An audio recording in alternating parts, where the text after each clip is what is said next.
ಪರಮೇಶ್ವರ ಕಾಳ ಸರ್ಪದ ವಿಷವನ್ನು ಕಿತ್ತು ಬಳಿಕ ಅದರೊಡನೆ ಸರಸ ಮಾಡಬಹುದಲ್ಲವೇ? ಹೌದು ಮಾವ, ಹೌದು.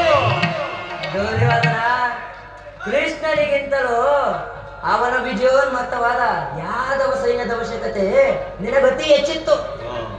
ಅವನ ಯಾದವ ಸೈನ್ಯದಿಂದಲೇ ಕೃಷ್ಣನನ್ನು ನಾಶಪಡಿಸುವಂತ ಸುಯೋಗವು ನಿನಗೊದಗಿರುವುದು. ಕೌರವೇಶ್ವರ, ಕೃಷ್ಣನೇನಾದರೂ ಸೈನ್ಯ ಸಮೇತನಾಗಿ ನಿನ್ನ ಪಕ್ಷ ವಹಿಸಿದ್ದರೆ ನೀನದನ್ನು ನಿರಾಕರಿಸಬೇಕಿತ್ತು. ನನಗೆ ನೀನು ಬೇಡ, ನಿನ್ನ ಸೈನ್ಯ ಮಾತ್ರ ಸಾಕೆಂದು ನಿಸ್ಸಂಕೋಚವಾಗಿ ಕೇಳಬೇಕಿತ್ತು. ಆದರೆ ಆ ಸಂಕಷ್ಟದಿಂದ ಆ ಅರ್ಜುನನ ನಿನ್ನನ್ನು ಉದ್ಧಾರ ಮಾಡಿದನು.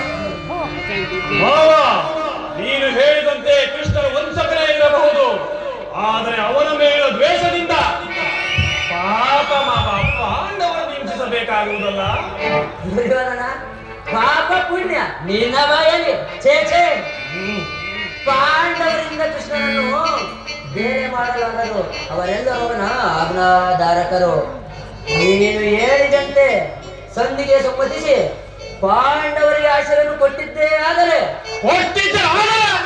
ನಿನ್ನ ವಿನಾಶಕ್ಕೆ ನೀನೇ ಅಲ್ಲವಯ್ಯ. ಪಾಗಡೆ ಆಟದಲ್ಲಿ ಸೋತಾಗಲೇ ಪಾಂಡವರಿಗೆ ರಾಜ್ಯದ ಮೇಲಕ್ಕೂ ನಷ್ಟವಾಯಿತು. ಈಗ ಪುನಃ ಅದನ್ನು ಹೊಂದುವುದೆಂದರೇನು? ಕ್ಷತ್ರಿಯರಿಂದ ಅನುಭಕ್ತವಾದ ಈ ಕುರುಭೂಮಿಯನ್ನು ಭಿಕ್ಷುಕರ ಯಾಚನೆ ಇಡುವುದು ನಿನಗಿದು ಉಚಿತವಲ್ಲ ಕೌರವೇಶ್ವರ. ಪಾಂಡವರಿಗೆ ರಾಜ್ಯದ ಮೇಲೆ ಹಂಬಲವಿದ್ದರೆ ರಣರಂಗದಲ್ಲಿ ಕ್ಷಣಿಸಿ ರಾಜ್ಯವನ್ನು ಪಡೆಯಲಿ. ಅದನ್ನು ಬಿಟ್ಟು ಈ ದೈನ್ಯತೆ ದೇಹಿ ದೇಹಿ ಎಂದು ಸರಿಯಾಗಿ ಹೇಳಿದೆ ಕಮಲರಾಜ. ಆ ಪಾಂಡವರಿಗೆ ರಾಜ್ಯ ಬೇಕಿದ್ದರೆ ರಣರಂಗದಲ್ಲಿ ಓಡಾಡಿ ರಾಜ್ಯವನ್ನು ಪಡೆಯಲಿ.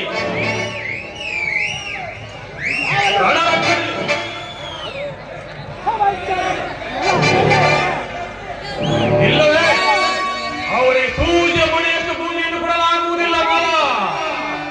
ಅಷ್ಟೇ ಅಲ್ಲ ಕೌರವೇಶ್ವರ, ಸಂಧಿಯ ನೆಪದಲ್ಲಿ ಭಾರಿ ಭಾರಿ ತನ್ನ ಪ್ರತಿಷ್ಠೆಯನ್ನು ತೋರಿಸುತ್ತಿರುವ ಆ ಕಳ್ಳ ಕದಿಮ ಕೃಷ್ಣನಿಗೂ ತಕ್ಕ ಪ್ರಾಯಶ್ಚಿತ್ತವಾಗಲೇಬೇಕು.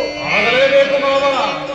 ಆದರೆ ಇದರಲ್ಲಿ ನನ್ನದೊಂದು ಸಲಹೆ ಇರುವುದು ಗುರುರಾಜ. ಅದೇನು ಹೇಳು ಮಾವ.